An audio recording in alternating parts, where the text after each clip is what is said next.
Assalamualaikum warahmatullahi wabarakatuh. Anak-anak yang soleh-soleha, bagaimana kabar antum hari ini? Alhamdulillah, luar biasa, Allahu Akbar. Yes. Baik, bertemu lagi dengan Pak Ade dalam pembelajaran PAI untuk kelas 4 SD kali ini. Penggunaan buku masih menggunakan buku pendidikan agama Islam untuk kelas 4 SD ya. Baik, untuk materi kali ini adalah masih mengenai bersuci dari hadas kecil untuk bagian yang keempat, yaitu tentang tayamum ya. Anak-anak yang soleh dan soleha, agar mempersingkat waktu, mari kita awali pembelajaran kali ini dengan mengucapkan basmalah dan doa belajar bersama-sama. Bismillahirrahmanirrahim. اللهم افتح علينا حكمتك وانشر علينا من خزائن رحمتك يا أرحم الراحمين اللهم نور قلوبنا بنور هدايتك كما نورت الأرض بنور شمسك أبدا أبدا رب اشرح لي صدري ويسر لي أمري واحلل عقدة من لساني يفقه قولي يا فتاح يا عليم. Alhamdulillah. Nah, untuk pembelajaran kali ini kita sudah berdoa kepada Allah Subhanahu wa taala, mudah-mudahan materi kali ini betul-betul menjadi keberkahan ilmu bagi kita semua ya. Baik anak-anak yang soleh dan soleha, untuk selanjutnya nanti kita perhatikan pengertian tayamum. Tayamum adalah bersuci mengusapkan debu atau tanah yang suci pada muka dan telapak tangan sebagai pengganti wudu atau mandi. Sebagai pengganti wudu atau mandi. Ada saatnya kita tidak bisa melaksanakan wudu, ada saatnya kita tidak bisa melaksanakan mandi. Maka pengganti bersucinya itu tidak menggunakan air, tapi menggunakan debu atau tanah yang suci. Anak-anak yang soleh dan soleha, ada beberapa sebab kenapa diperbolehkannya bertayamum. Tayamum ini sifatnya darurat. Sifatnya adalah karena ada hal-hal yang tidak biasa sehingga dia tidak bisa melaksanakan bersuci dengan berwudu atau mandi. Maka ada beberapa sebab. Sebab tayamum adalah yang pertama, sakit dan tidak boleh terkena air. Seandainya kalian sedang dalam kondisi sakit dan tidak boleh terkena air atau tidak mampu berjalan mencari air, maka berlaku bertayamum ya, karena bersuci bersuci itu memang untuk kita melaksanakan ibadah yang sudah disyariatkan. Salah satunya adalah sholat. Maka ketika kita hendak sholat, maka ketika dalam kondisi sedang sakit, maka ada keringanan, yaitu melaksanakan tayamum. Yang kedua adalah sedang dalam kondisi bepergian atau musafir. Dalam kondisi bepergian, maka kita diperbolehkan untuk bertayamum ya. Apalagi kita tidak agak kerepotan untuk bisa berwudu ya. Baru mau berwudu ternyata bisnya mau berangkat, atau mau berwudu ternyata keretanya mau berangkat. Nah, itu diperbolehkan untuk bertayamum. Dan yang ketiga adalah tidak ada air. Ada air ataupun air tetapi hanya untuk cukup minum gitu ya, untuk minum dan untuk kebutuhan yang sangat mendesak lainnya, maka meskipun ada air tetapi tidak cukup, itu pun dianggap tidak ada air ya. Baik anak-anak yang soleh dan soleha, lanjutkan ya.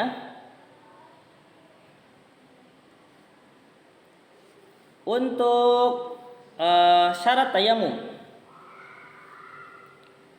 Syarat tayamum adalah yang pertama, sudah masuk waktu sholat.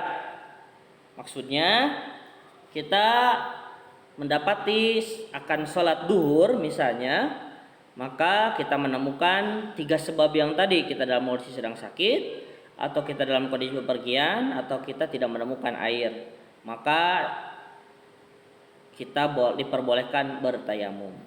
Bertayamum. Yang kedua, sudah berusaha mencari air tetapi tidak menemukannya. Jadi bukan hanya dilihat tidak ada air, tetapi kita sudah berusaha mencari air. Ada air misalnya, tapi jauh, harus naik ke gunung dulu. Ya, harus turun dulu ke lembah dulu. Kalau turun dulu ke lembah, maka dia mungkin dapatkan air tapi waktu sholat akan terlewat. Misalnya ya, keburu asar gitu ya.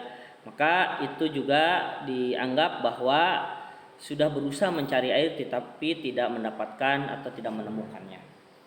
Kemudian yang ketiga, sedang berhalangan menggunakan air seperti sakit yang akan menambah parah jika terkena air. Nah, tadi juga merupakan sebab ya, dan juga merupakan syarat tayamum. Harus dalam kondisi sedang sakit dan tidak memungkinkan untuk terkena air. Yang keempat adalah menggunakan debu atau tanah yang suci. Nah, yang dimaksud dengan debu atau tanah yang suci itu adalah debu yang tidak terkontaminasi dengan najis. Sekiranya ada di mana debu yang suci itu, maka debu ataupun tanah yang suci itu ada di mana-mana, ya, bisa di baju kita, ada di tas kita atau di tembok yang sekiranya itu adalah debu yang tidak terkontaminasi dengan najis, maka disebut dengan debu yang suci. Itu dengan syarat tayamum ada 4. Ya. Kemudian rukun tayamum. Rukun tayamum itu yang pertama adalah niat. Nah, untuk niat yang dilafalkan, ada yang niat yang dilafalkan, ada yang tidak dilafalkan. Seperti halnya berwudu, niat ada yang dilafalkan, ada yang tidak. Ya, karena niat itu adalah fi'lul qalbi, ya, atau af'alul qalbi, perbuatan hati, ya. Maka perbuatan hati itu hanya cukup di dalam hati. Tetapi untuk lebih memantapkan, kalau ada yang ingin lebih memantapkan, maka boleh diucapkan lafal niatnya. Bagaimana lafal niatnya? Nawaitut tayammuma listibahatis sholati fardhon lillahi ta'ala. Aku berniat melakukan tayamum agar dapat mengerjakan sholat fardu karena Allah Ta'ala. Kemudian yang kedua, mengusap muka dengan debu atau tanah yang suci. Ya, mengusap muka dengan debu dengan tanah yang suci. Kemudian mengusap kedua tangan dengan debu atau tanah yang suci. Ya, jadi ada niat mengusap wajah dan mengusap tangan. Ya, itu adalah rukun tayamum. Tapi untuk mengusap tangan ada yang sebatas pergelangan, ada yang sebatas sikut, ya. Dua-duanya ya ada keterangannya, gitu ya.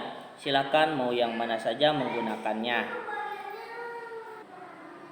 Ya, dua-duanya ada keterangannya dan silakan saja boleh menggunakan yang mana saja. Kalau Pak Ade menggunakan yang sebatas pergelangan tangan, ya. Gini ya. Nah, gitu. Kemudian lanjutkan anak-anak yang soleh dan soleha. Sunnah tayamum. Sunnah tayamum itu yang pertama adalah membaca basmalah. Membaca basmalah yaitu bismillahirrahmanirrahim di awal melaksanakan tayamum. Yang kedua adalah menghembuskan atau meniup debu tanah di telapak tangan. Ya. Tata caranya kalau menghembuskan dulu gitu ya, setelah ditempelkan kemudian dihembuskan, maka sunnahnya adalah mengusap dulu muka, ya, muka dulu karena ditiup dulu, kemudian telapak tangan, gitu ya, telapak tangan. Kemudian kalau ditempel kemudian tidak dihembuskan, maka telapak tangan terlebih dahulu, kemudian baru muka, ya, gitu. Kemudian yang ketiga adalah membaca doa setelah tayamum. Doa setelah tayamum sama dengan doa setelah wudu. Adapun hal-hal yang membatalkan tayamum sama dengan apa-apa yang membatalkan wudu, ya, seperti buang air berhadas kecil, berhadas besar. Berhadas kecil seperti kentut, BAK dan BAB. Kemudian berhadas besar seperti yang antum sudah tahu, nifas, haid, junub, kemudian jima ya. Itu adalah hadas begitu ya, dan bersentuhan dengan perempuan misalnya begitu ya. Nah, yang tayamum juga sama tetapi ditambah ketika menemukan air. Nah, setelah tayamum mau sholat ternyata bertemu dengan air atau melihat ada keran air yang itu keluar air, maka batal tayamumnya, diganti dengan air. Ketika kasusnya tidak ada air, ketika kasusnya sedang tidak ada air. Tapi kalau sedang sakit atau sedang bepergian, maka itu diperbolehkan untuk tayamum meskipun bertemu dengan air, karena musafir dengan sakit itu dalam kondisi darurat ya, dalam kondisi sedang diperbolehkan rukhsah ya. Baik anak-anak yang soleh dan solehah, untuk tugas silahkan antum kerjakan saat soal-soal berikut ini. Yang pertama, kenapa tanah bisa dijadikan alat untuk bersuci?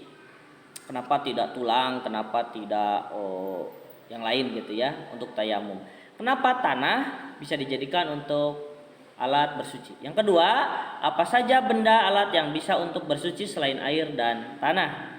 Kemudian yang ketiga, sebutkan dalil bertayamum dalam Al-Quran terdapat di surat apa ya.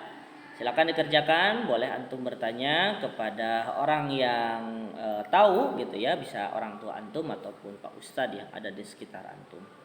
Baik, itu saja ya untuk pembelajaran kali ini. Terima kasih atas perhatian antum. Mudah-mudahan bermanfaat materi kali ini.